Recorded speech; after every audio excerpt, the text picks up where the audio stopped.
तो हमने स्टार्ट करा था B pharmacy 7 semester novel drug delivery system. और नोवेल ड्रग डिलीवरी सिस्टम के लास्ट लेक्चर में हमने यूनिट नंबर 3 को स्टार्ट किया था, जहां पर हमने देखा था gastro retentive drug delivery system, जिसको शॉर्ट में बोलते हैं GRDDS, gastro retentive drug delivery system. Last lecture में हमने GRDDS का इंट्रोडक्शन, एडवांटेज, डिसएडवांटेज कवर किए थे। साथ ही साथ फैक्टर अफेक्टिंग भी हमने देखा था GRDDS का, और हमने देखा था suitable candidate for the GRDDS, non suitable candidate for the GRDDS, why we need GRDDS। जब हमारे पास पहले से कन्वेंशनल डोजेस फॉर्म है, इतने तरह के नोवेल डोजेस फॉर्म है, then why we need the GRDDS, वो भी हमने कवर किया था। काफ़ी डिटेल लेक्चर था लास्ट लेक्चर। अब आज के इस लेक्चर में हमें देखना है अप्रोचेस, कौन कौन से मेथड से हम GRDDS बना सकते हैं। जैसे कि फ्लोटिंग मेथड हो गया आपका, हाई डेंसिटी सिस्टम हो गया, इन्फ्लेटेबल हो गया, आपका गैस्ट्रो एडेसिव सिस्टम हो गया, और इनके एप्लीकेशंस देखने हैं। तो लेक्चर काफ़ी डिटेल्ड है, क्योंकि यहाँ से अगर क्वेश्चन बनेगा तो 10 मार्क्स का बनेगा, क्योंकि कोई भी अप्रोचेस पूछता है तो 10 मार्क्स में पूछता है कि अप्रोचेस बताओ, चाहे GRDDS की बताओ या फिर ट्रांसडर्मल की बताओ, किसी की भी अप्रोचेस आएगी तो 10 मार्क्स में आएगी। तो चलो लेक्चर को स्टार्ट करते हैं। Approaches for GRDDS, gastro retentive drug delivery system. अगर आपको और लेक्चर की रिक्वायरमेंट है तो आप चेक कर सकते हैं हमारी प्लेलिस्ट, जहां पर आपको यूनिट वाइज सारे लेक्चर मैंने मेंशन किए हुए हैं। और अगर आपको नोट्स की रिक्वायरमेंट है तो आप चेक कर सकते हैं हमारी एप्लीकेशन, डेप्थ ऑफ बायोलॉजी की एप्लीकेशन आप डाउनलोड कर सकते हैं प्ले स्टोर से, और आपको वहां पर सारे नोट्स अवेलेबल मैंने कराए हुए हैं। वहां पर लाइव लेक्चर्स भी होते हैं, ऑनलाइन क्लासेस भी होती है, तो ज़रूर डाउनलोड कीजिएगा डेप्थ ऑफ बायोलॉजी एप्लीकेशन। चलिए लेक्चर को स्टार्ट करते हैं।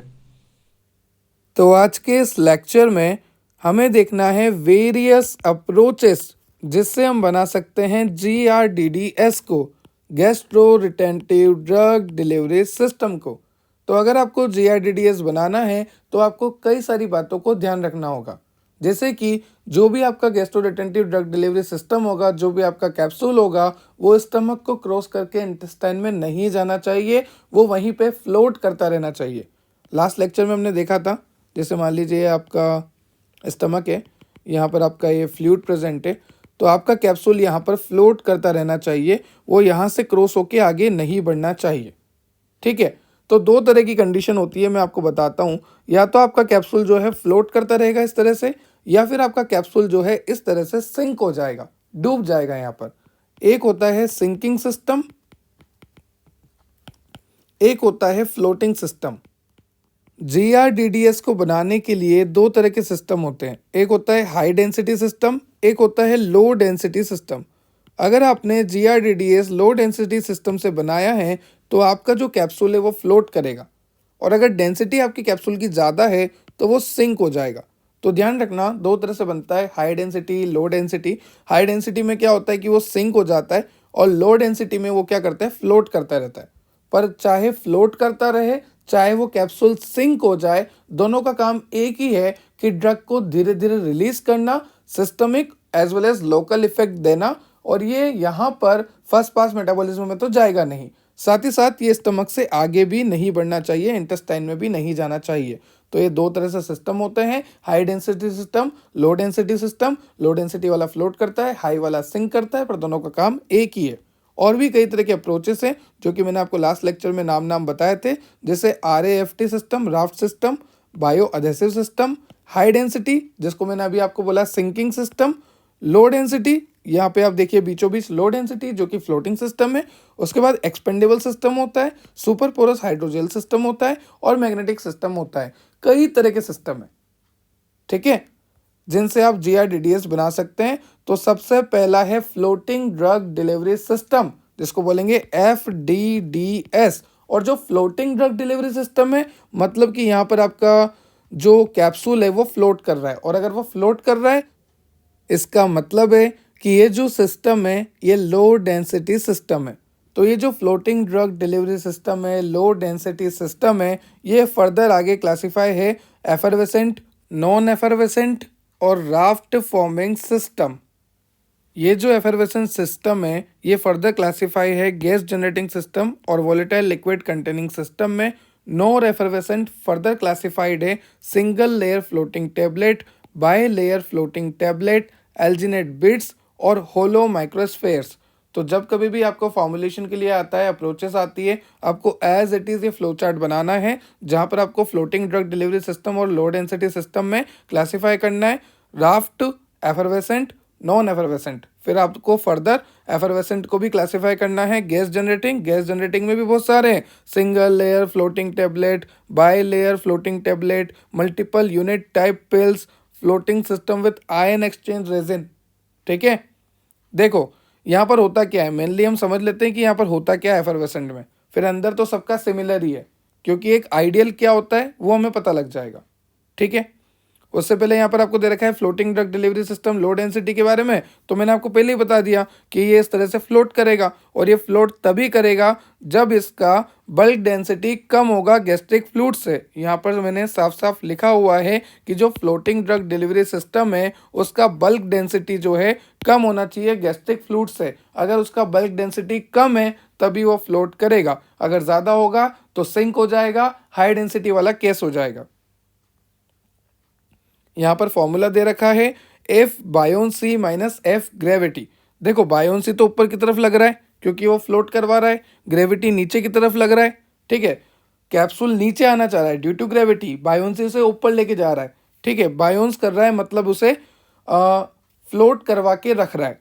तो इसका फॉर्मूला हो गया यहाँ पर आपको D F minus D S G V. अब ये डी एफ क्या है, डी एस क्या है, यहाँ पर सारा लिखा हुआ है, fluid density, object density, V का मतलब वॉल्यूम, जी का मतलब ग्रेविटी, एफ का मतलब टोटल वर्टिकल फोर्स। ठीक है, आप यहाँ पे देखिए आपको अच्छे से समझ में आ जाएगा। जैसे मान लीजिए आपका ये कैप्सूल था, अब ये कैप्सूल क्या होता है ध्यान से सुनना। जैसे ही आपका कैप्सूल जो है जीआई फ्लूइड के कांटेक्ट में आता है, आपके गैस्ट्रिक एनवायरनमेंट के कांटेक्ट में आता है, ये कैप्सूल स्वेल अप हो जाता है, या फिर यहाँ से CO2 रिलीज होना स्टार्ट हो जाती है।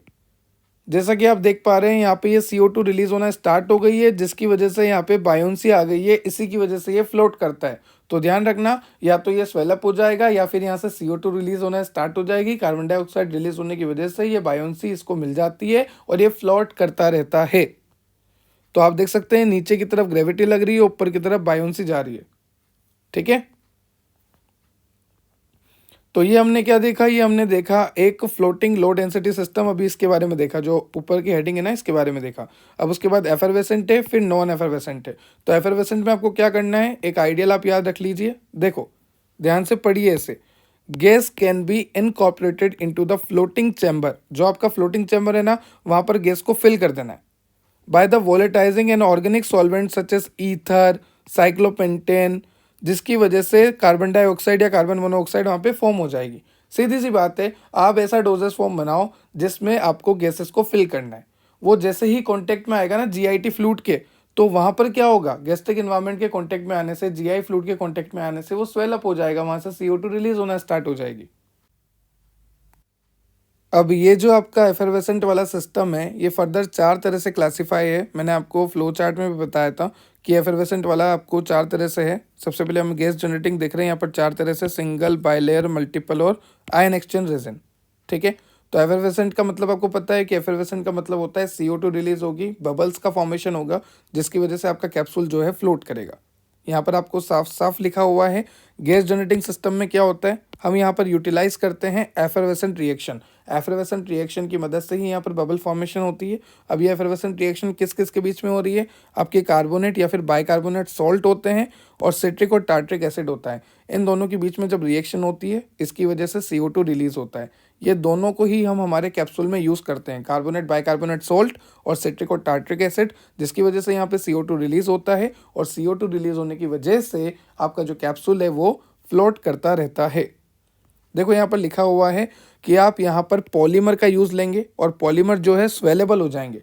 जैसे ही आपका कैप्सूल जो है जीआई फ्लूइड के कांटेक्ट में आएगा, आपके स्टमक के एनवायरनमेंट के कांटेक्ट में आएगा, वहाँ पे जो फ्लूइड प्रेजेंट है उसके कांटेक्ट में आएगा, तो आपका जो इसके ऊपर पॉलीमर कवर होगा ना कैप्सूल के ऊपर, वो पॉलीमर स्वेल अप हो जाएगा और वहाँ पे आपको जो एफरवेसेंट रिएक्शन है वो स्टार्ट हो जाएगी, जिसकी वजह से CO2 रिलीज होगी, बबल्स फॉर्मेशन होंगे CO2 के, जिसकी वजह से आपका कैप्सूल जो है फ्लोट करेगा।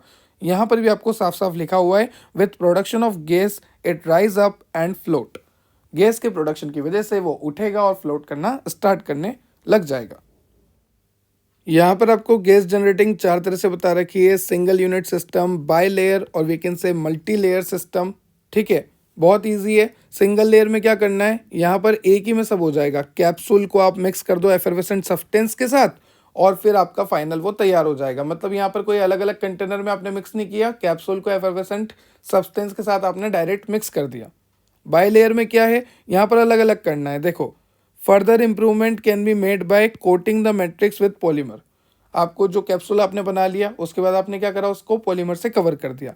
अब बाई लेयर मल्टी लेयर का क्या मतलब है कि यहाँ पर ड्रग जो है और एक्सिपिएंट जो है इंडिविजुअली प्रिपेयर्ड होंगे, अलग अलग प्रिपेयर्ड होंगे और यहाँ पर एक साथ हो जाएंगे। तो सिंगल यूनिट में एक साथ हो जाएंगे और बाई लेयर में अलग अलग प्रिपेयर्ड होंगे। ड्रग अलग प्रिपेयर हो रहा है, आपका एक्सिपिएंट अलग प्रिपेयर हो रहा है, फिर आप दोनों को बाद में मिक्स कर रहे हो, उसके बाद आप उसके ऊपर पॉलीमर की लेयर लगा रहे हो। फिर जैसे वो GI फ्लूइड के कॉन्टेक्ट में आएगा, वो पॉलीमर की लेयर स्वेलअप होगी, हाइड्रेट होगी, उसके बाद वहाँ पे CO2 की फॉर्मेशन हो जाएगी, बबल फॉर्मेशन हो जाएगी, क्योंकि वहाँ पर अंदर एफरवेसेंस रिएक्शन होगी। इस तरह से ये पूरा काम चलता है।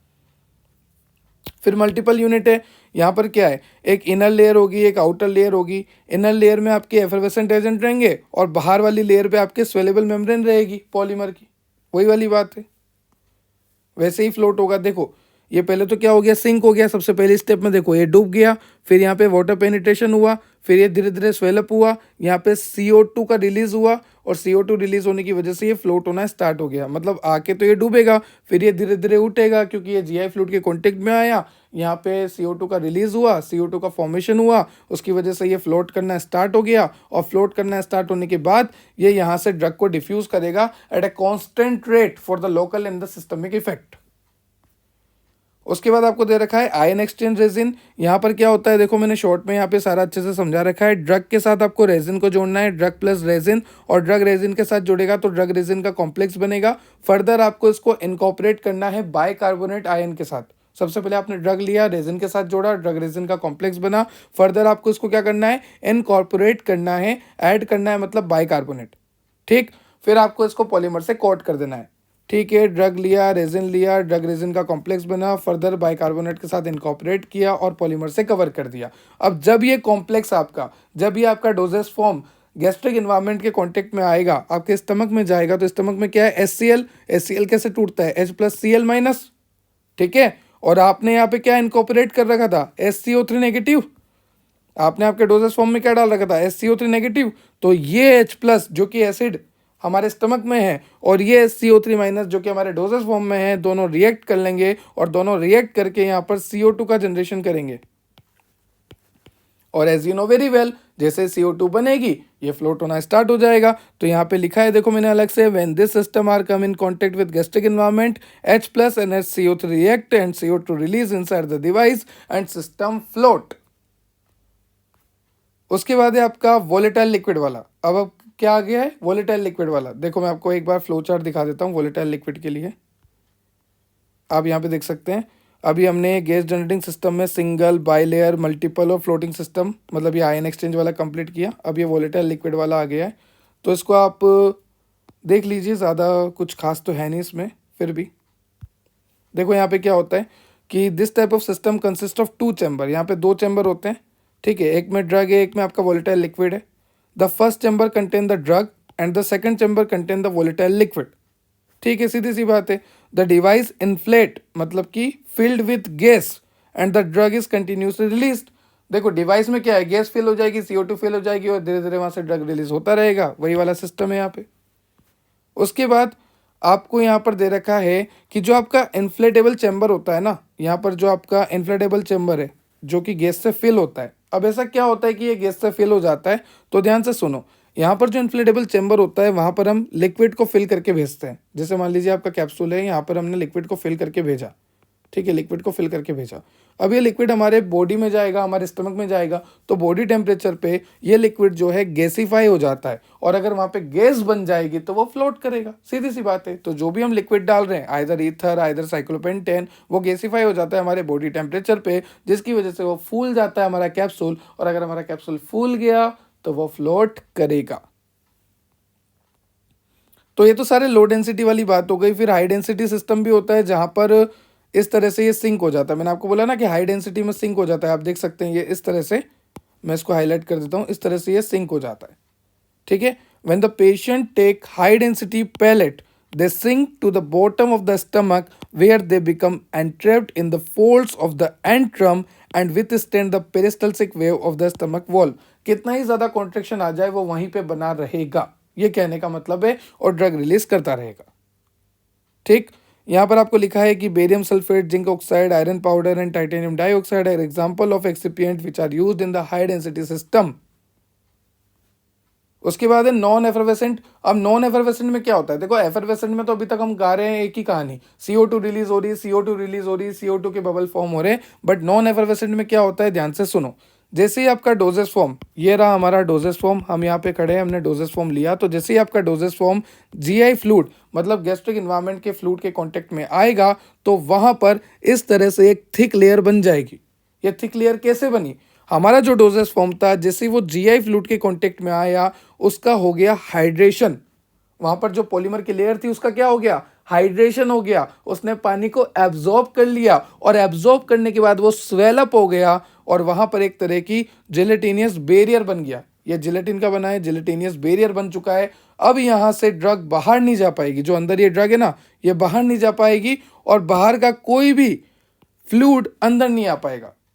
तो मैं रिपीट कर देता हूं, जो आपका डोजेस फॉर्म था, वो डोजेस फॉर्म GI फ्लूइड के कांटेक्ट में गया, GI फ्लूइड के कांटेक्ट में जाने की वजह से वो हाइड्रेट हुआ, स्वेल अप हुआ, जिसकी वजह से एक जिलेटिन का बैरियर वहां पे बना। उस बैरियर की वजह से अब कोई भी बाहर का फ्लूइड अंदर नहीं जा सकता, और ड्रग जो है बाहर नहीं जा सकती, और अंदर ही अंदर वहां पर एयर ट्रैप हो चुकी है, जिसकी वजह से वो फूल चुका है, और इसकी वजह से वो फ्लोट करेगा। तो आप यहाँ पे देख सकते हैं, यहाँ पर किसी भी तरह की कोई भी गैस रिलीज नहीं हुई है, यहाँ पर बस आपका जो डोजेस फॉर्म है, जिसके ऊपर जो पॉलीमर की लेयर है वो स्वेल अप हुई है, वो हाइड्रेट हुई है, जिसकी वजह से एक जेलेटिनस बैरियर बना है, और यहाँ पर ये फ्लोटिंग सिस्टम स्टार्ट हो गया। धीरे धीरे ये बैरियर जो है ब्रेक होगा। ये जो बैरियर है, जेलेटिनस बैरियर, ये धीरे धीरे इस तरह से मैं ब्रेक कर रहा हूँ ना, ये देखो इस तरह से ये ब्रेक होगा, और यहाँ से जो है धीरे धीरे ड्रग रिलीज होना स्टार्ट हो जाएगी, और थोड़े टाइम बाद ये पूरा ही एरोड हो जाएगा, पूरा ही खत्म हो जाएगा, और सारी ड्रग भी धीरे धीरे रिलीज हो जाएगी। इस तरह से काम करता है आपका नॉन एफरवेसेंट सिस्टम। अब नॉन एफरवेसेंट सिस्टम में भी सिंगल लेयर फ्लोटिंग टेबलेट है, ठीक है, बाई लेयर फ्लोटिंग टेबलेट है, तो कुछ भी नहीं है। देखो मैंने यहाँ पर जो लिखा है वही आपको एज इट इज लिखना है। सबसे पहले आपके पास ड्रग है, ड्रग के साथ आपने ऐड कर दिया जेल फॉर्मिंग हाइड्रोकोलोइड।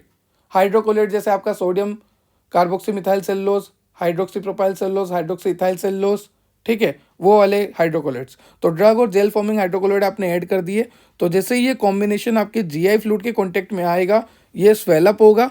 यहाँ पर बल्क डेंसिटी 1 से कम मेंटेन करनी है आपको, और ये स्वेलअप होने की वजह से एयर ट्रैप्ड होगी, और ये बायोन्सी शो करेगा। सीधी सी बात है, बायोन्सी होगी यहाँ पे, क्योंकि ये एफरवेसेंट के बाद हम दूसरा पढ़ रहे हैं, ठीक है, और लो डेंसिटी में ही पढ़ रहे हैं, तो यहाँ पर बायोन्सी होगी। तो ड्रग है, ड्रग के साथ जेल फॉर्मिंग हाइड्रोकोलोइड है, GI फ्लूइड के कांटेक्ट में जाने से यहाँ पे ये स्वेलअप होगा, इसकी बल्क डेंसिटी जो है आपकी 1 से कम होगी, और यहाँ पर एयर ट्रैप्ड होने की वजह से इसमें बायोन्सी आ जाएगी, और ये फ्लोट करेगा। उसके बाद बाई लेयर में क्या होता है, देखो यहाँ पे 2 लेयर होती है। एक तो होती है इमीडिएट रिलीज लेयर, जो कि कॉन्टेक्ट में आते ही सीधा रिलीज कर देगी ड्रग को फटाफट। उसके बाद दूसरी होती है सस्टेन रिलीज लेयर। ये जो सस्टेन रिलीज लेयर होती है ना, ये गैस्ट्रिक फ्लूइड को एब्जॉर्ब कर लेती है, जो भी आपका गैस्ट्रिक फ्लूइड होता है उसको एब्जॉर्ब कर लेती है। देखो मैंने लिखा है sustain release layer absorb gastric fluid, और जैसे ये गैस्ट्रिक फ्लूइड को एब्जॉर्ब करती है, ये एक जेल बैरियर बना लेती है। जैसे कि हमने देखा था ना बैरियर बन रहा था, वैसे ही सेम जेल बैरियर बन जाता है, जिसकी बल्क डेंसिटी यहाँ पे कैप्सूल की वापस 1 से कम होती है, और जैसे जेल बैरियर बना, आगे की कहानी आपको पता है कि ड्रग धीरे धीरे जेल बैरियर के एरोड होने पे रिलीज होती रहेगी। जेल बैरियर बनने के बाद यहाँ पर कोई भी बाहर से फ्लूइड अंदर एंटर नहीं कर पाएगा, और इसकी बायोन्सी इसको मिल जाएगी। तो ये बाई लेयर क्यों है? क्योंकि एक तो इमीडिएट रिलीज लेयर है और एक सस्टेन रिलीज लेयर है, और ये सस्टेन रिलीज लेयर ही एब्जॉर्ब करती है जीआई फ्लूइड को। इसके बाद ही ये एक इम्परमेबल कोलोइडल जेल बैरियर बनाती है। उसके बाद आपका राफ्ट फॉर्मिंग सिस्टम है। राफ्ट फॉर्मिंग सिस्टम में क्या होता है, देखो ध्यान से सुनो। ये इस तरह से राफ्ट बन जाता है, यहाँ पे एक लेयर बन जाती है स्टमक के अपर साइड में।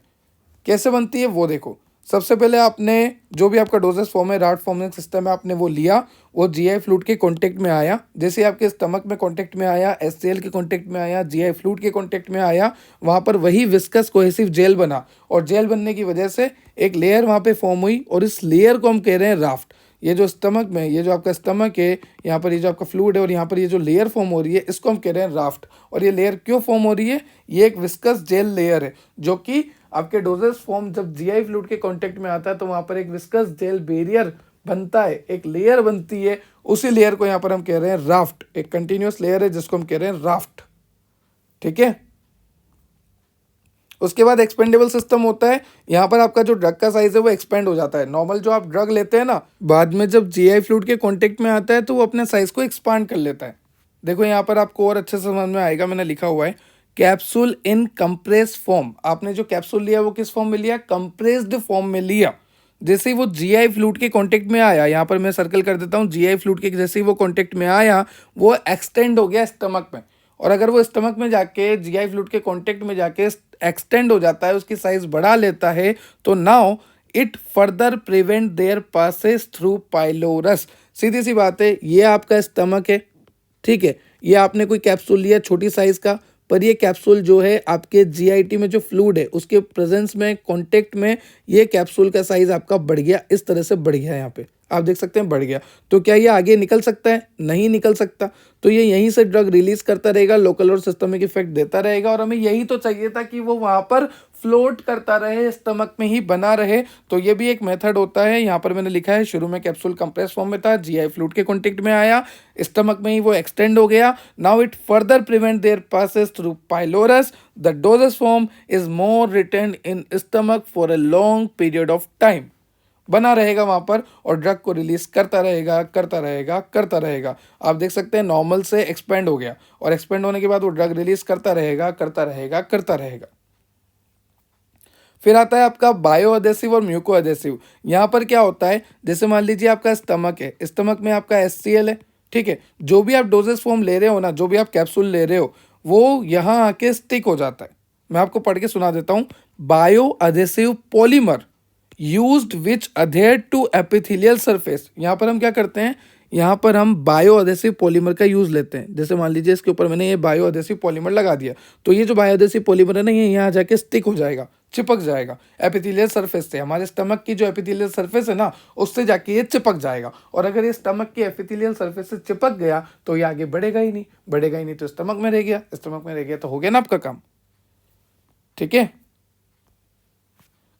यहाँ पर आपको बता रखा है कि कौन से आप कॉमनली मटेरियल यूज़ लेते हैं बायोअडेशन के लिए। तो वही है, चिटोसेन हो गया आपका, हाइड्रोक्सिल प्रोपाइल मिथाइल सेलुलोज हो गया, सोडियम एल्जिनेट हो गया, ठीक है, आपका पॉलीइथाइलिन ग्लाइकोल हो गया, डेक्सट्रिन हो गया, एक्राइलिक एसिड वगैरह वगैरह।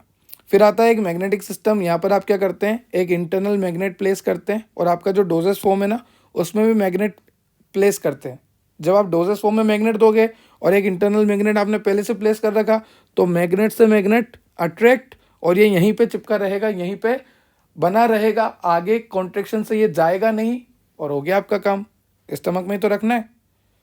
This approach to enhance the GRT gastric residence time is based on the simple principle that the dosage form contain a small internal magnet। सीधी सी बात है, जो आपका डोजेस फॉर्म है उसमें एक स्मॉल इंटरनल मैग्नेट है, and a magnet place on the abdomen over the position of the stomach. Stomach के एब्डोमेन पोजीशन पे हमने एक मैग्नेट को प्लेस कर दिया, डोजेस फॉर्म में एक छोटा सा मैग्नेट लगा दिया, तो ये दोनों आपस में चिपके रहेंगे और वो ड्रग वहां पर बनी रहेगी।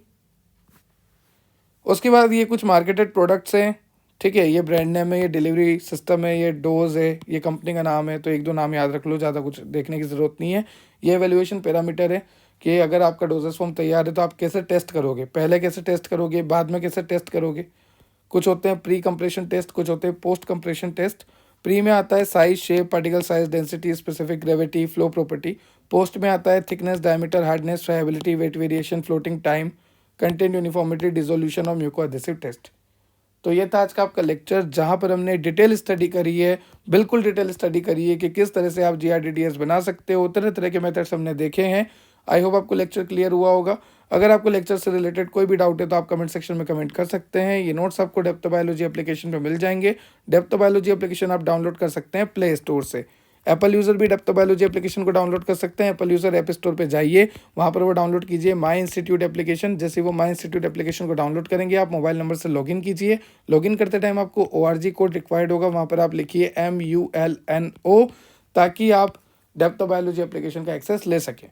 इंस्टाग्राम टेलीग्राम से जुड़ जाना।